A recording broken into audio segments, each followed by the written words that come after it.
Assalamualaikum warahmatullahi wabarakatuh.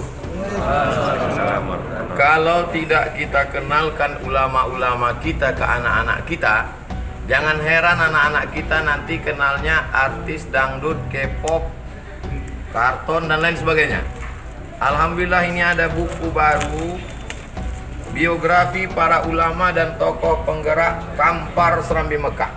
Sekarang pulang ke rumah coba tanya suami, tanya istri, tanya anak, siapa yang dikenalnya ulama Kampar?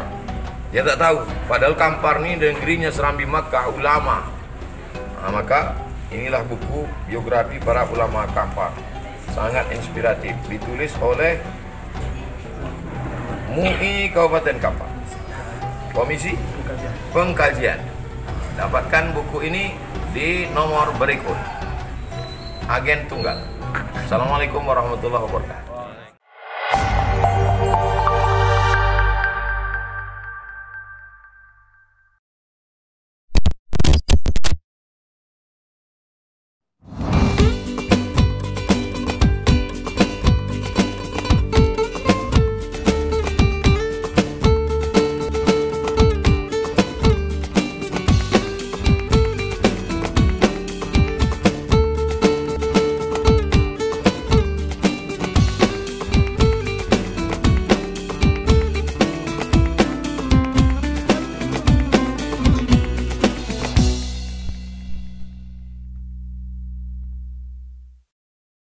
Bagaimana sosok cara Umi itu mengajar kepada murid-muridnya, serta kenapa masyarakat itu mendengar Umi itu.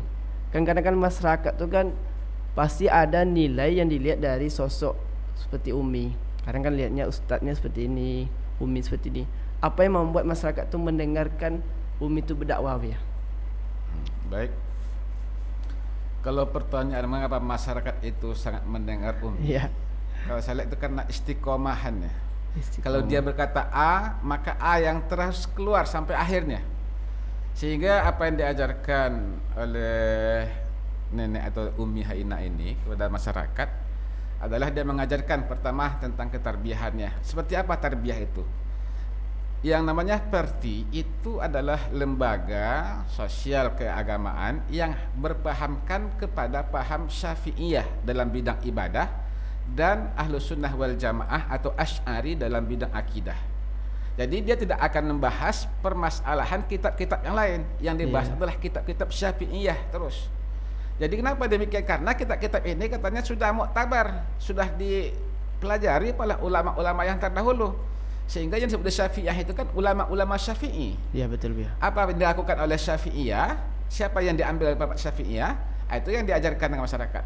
Kemudian beliau juga aktif di tengah masyarakat. Apa yang diajarkan kepada masyarakat? Dia bantu masyarakat juga dalam bidang ekonominya. Seperti apa? Dia ketika itu pada zaman tahun 50-an itu atau 60-an pernah penyakit cacar. Oh iya, Cacar itu kan melanda hampir seperti Kampar ini semuanya. Beliau terlibat untuk membuat dapur umum, membantu para infanteri atau tentara yang membantu masyarakat. Dan ketika itulah masyarakat menilai sosoknya seperti itu. Kemudian dilihat daripada itu, ketika dia memberikan pembelajaran kepada anak-anaknya, kemudian kepada santri-santri dan kepada surau-surau yang ada ketika itu, beliau tetap istiqomah juga. Ketika santri turun ke ladang, masyarakat pun berbondong-bondong pergi ke ladang juga membantunya. Dan ketika berhasil, masyarakat tak meminta, dia cukup berikanlah itu kepada anak dagang sebagai mereka itu bisa makan di sini. Jadi anak dagang yang datang ke sana, mereka juga mendapatkan beras dari usahanya, mereka juga dapat umpamanya ilmu dari uminya karena mereka tak bayar lagi. Sehingga ketika itulah hampir dikatakan kalau Umi itu bicara A, maka masyarakat itu ikut serta. Maka ketika itu ada berbagai macam pertentangan di antara masyarakat, umpamanya ada pendapat yang baru. Maka masyarakat itu langsung berkata, oh ini tidak sesuai dengan kita. Langsung kita harus buat gerakan yang untuk menghambat gerakan-gerakan yang baru yang datang ini. Oh iya. Sehingga memang kalau dikatakan antara Perti NU itu adalah sama, tapi sebenarnya tidak sama juga. Nah, jadi ada tokoh yang bawa paham NU ke daerah Perti itu. Masyarakat tak setuju dengan itu. Akhirnya apa? Masyarakat itu berontak, protes kepada itu dan supaya mereka itu kembali. Iya betul. Sehingga ketika itulah saking hebatnya itu sampai kepada itu waktu itu gubernur Kampar itu HR Subrantas Iya. itu sering datang ke rumah untuk meminta nenek ini pindah ke partai kan gitu lagi kan. Jangan lagi Tarbiyah, pindah ke Golkar. Jadi oleh HR Subrantas, apa yang nenek inginkan, katanya Umi inginkan. Iya, betul. Apakah Iya. mereka dapat kedudukan? Dulu kan ada kendaraan itu kan, apa Iya. nenek mau mobil atau apa? Silakanlah sebutkan, kami akan menanggungnya dan membiayainya. Tapi katanya tidak, saya tidak bisa bawa Honda katanya kan. Iya, Tidak iya. bisa bawa mobil. Gimana itu untuk saya bisa saya pakai? Sehingga dia katakanlah, baiklah kalau demikian nanti saya tak akan kampanye lagi katanya. Tak akan kampanye lagi. Biarlah masing-masing itu berjalan, karena dari tahun 77 78 itu kan Perti kan digabungkan menjadi partai P3 Ya. sehingga dia tak terlibat lagi di situ. Tetapi dalam masalah keterbiahannya itu tetap fokus sampai akhir hayatnya. Sehingga disitulah masyarakat menilai, karena hampir semua surau, semua musola atau masjid yang ada di khususnya di Kabupaten Kampar ini, sebenarnya daerah-daerah yang saya sebutkan tadi itu, daerah Ya. Kuntu, daerah Kampar, Kecamatan Kampar, kemudian daerah Kampa atau daerah Danau Bingkuang atau daerah Tambang itu, nenek sudah menjelai semuanya. Dan ketika mereka mendengar ada tarbiyah Islamiyah, pasti sosok yang muncul itu adalah sosok nenek itu sendiri. Umi Haina itu Iya, ya. Umi Haina. Baik Bia, jadi karena Umi ini juga termasuk salah satu, selain dia mengajar dia juga ikut berpolitik, maka ketika dia berpolitik itu apa yang disampaikan kepada cucu atau kepada masyarakatnya? Karena kita tahu ya, berpolitik ini kan sangat kejam kan, apalagi seorang perempuan, seorang Umi yang berpolitik hingga menjadi 2 periode. Apa yang disampaikan kepada Buya sebagai cucunya Buya? Oh, untuk itu saya mau maaf, ini kan ketika dia sudah tak menjabat lagi. Iya. Saya sudah belum lahir ketika itu. Karena tahun terakhir itu 71, saya baru lahir tahun 71. Iya, Sehingga iya. nenek itu jabatan keduanya. Oh iya. Nah, sehingga saya tak bisa, tapi dari apa yang disampaikan oleh nenek, oleh kakak sendiri, Iya Buya. apa yang dia peroleh, apa yang dari jabatan-jabatan politik itu di tengah-tengah masyarakat, tentu saja yang diharapkan itu bukan untuk kesuksesan materi saja, tapi yang lebih jelas katanya supaya Perti ini lebih dikenal di tengah-tengah masyarakat. Ketika dia berbuat itu, sehingga apapun yang dilakukannya itu semuanya untuk ke masyarakat. Akhirnya apa? Sehingga waktu Subrantas datang ke rumah, Iya, nenek itu masih rumahnya semua papan, panggung rumah papan yang masih ada nampak celahnya itu. Nah, itulah rumahnya. Jadi apa yang dia dapat selama partai itu, bahkan kehidupan kalau pagi hari itu selain dia sibuk dengan politik, dia juga ikut dengan membantu masyarakat membangun pondok pesantren. Masya Allah. Jadi pondok pesantren Tarbiyah Islamiyah atau disebut dengan PPMTI dulu, yang dulu disebut dengan STI, Sekolah Tarbiyah Islamiyah, itu kakaknya itu termasuk juga peran nenek. Apa sebab perannya? Yang pertama, membangun sekolah itu. Gimana cara membangunnya? Dia mengkoordinir semua santri-santri dan semua masyarakat untuk mencari batu, untuk mencari pasir di Sungai Kampar itu. Kemudian apa? Dia kelola. Kemudian dia sibuk mencari pendanaan supaya dapat membeli semen dan sebagainya. Sehingga terbentuklah sekolah ya PPMTI itu yang dulu berada di daerah Pasar Usang itu. Iya Buya. Karena bagaimanapun juga Pondok Pesantren Madrasah Tarbiyah Islamiyah Tanjung Brula, selain peran Abuya Haji Abdul Hamid, juga tak bisa kita lupakan dengan peran nenek itu sendiri dalam membangun Pondok Pesantren Tarbiyah Islamiyah. Karena pada awal munculnya pondok itu kan ingin menjadikan Kampar ini kan sebagai kotanya Serambi Mekah. Iya. Sebab apa itu? Sebab waktu itu di Tanjung Brula itu sudah ada masjid besar, namanya Masjid Jami, tempat masyarakat daerah Kenagarian Air Tiris untuk sholat Jumat di sana. Maka untuk membantu masjid ini ke depan apa? Tokoh masyarakat membuat sebuah lembaga pendidikan. Itulah lembaga Pondok Pesantren Madrasah Tarbiyah Islamiyah Tanjung Brula. Di situlah mulai orang mengenal desa Tanjung Brula itu. Sehingga kalau Kampar dikatakan serambenya Mekah, maka waktu itu Tanjung Brula lah serambenya Mekah untuk desa yang ada di kota Kampar itu. Iya, Buya. Karena disitulah Masjid. 3 pesantren terbesar waktu itu yang muncul pada tahun 26 itu, ada 3 pesantren besar. Yang pertama yang di Pondok Pesantren Tarbiyah Islamiyah yang ada di Rokan Hulu itu, yang dipimpin oleh Buya Alaidin. Iya. Yang kedua adalah Pondok Pesantren Darun Nahdhah. Iya. Yang ketiga adalah Pondok Pesantren Tarbiyah Islamiyah Tanjung Berulang.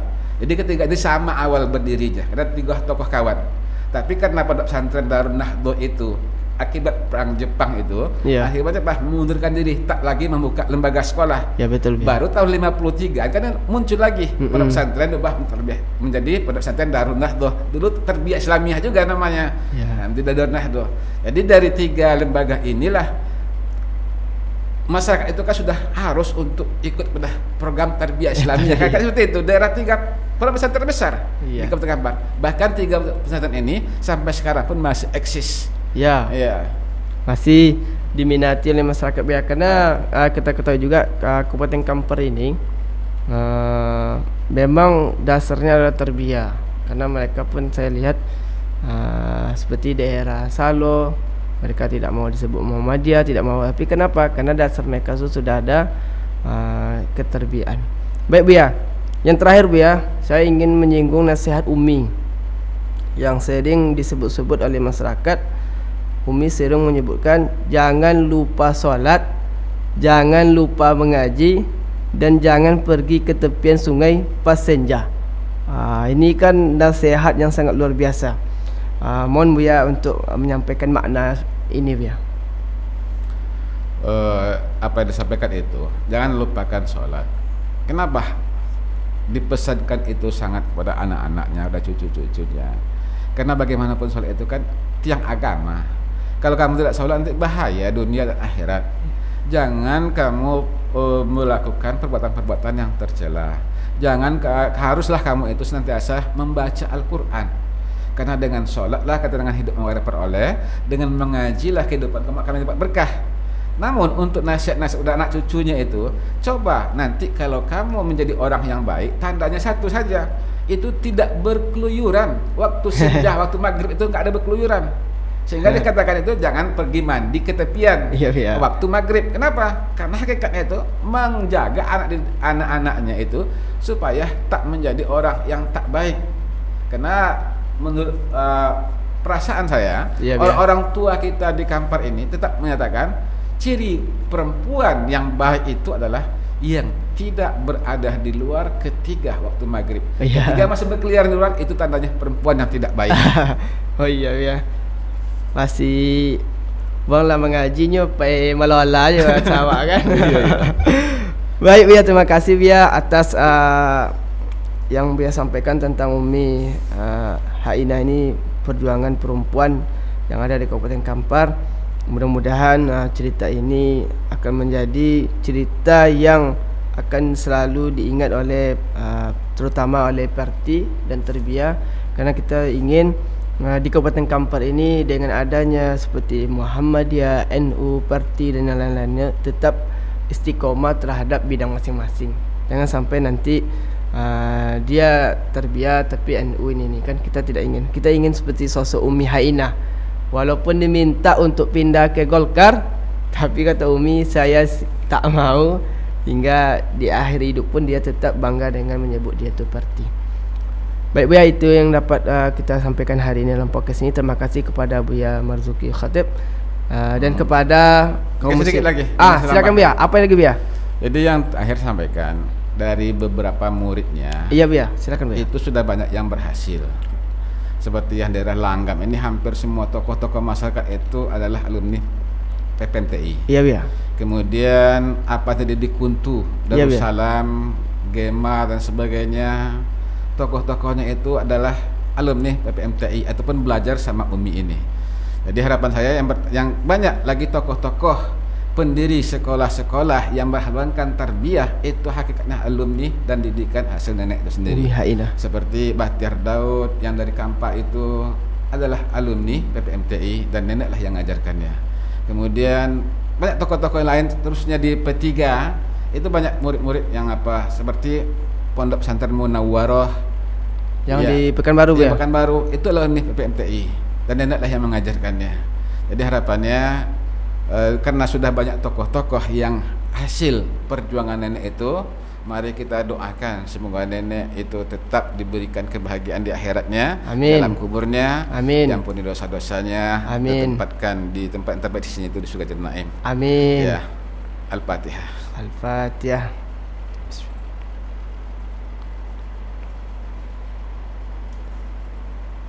Amin. Baik Buya, terima kasih. Ya. Sangat menyentuh bagi kami Buya. Maka kepada murid-muridnya yang mendengar tentang cerita Umi Haina ini, kalau ingin mengingat lagi sosoknya, bisa untuk memesan buku ini. Kerana buku biografi para ulama dan tokoh penggerak Kampung Serambi Mekah ini bisa dipesan. Ya, untuk pemesanannya nomornya di bawah ini, di deskripsi di bawah ini. Silakan WA nomor ini atau telepon nomor ini untuk mengingat sosok Umi Haina kepada murid-muridnya dimanapun berada. Bisa dipesan.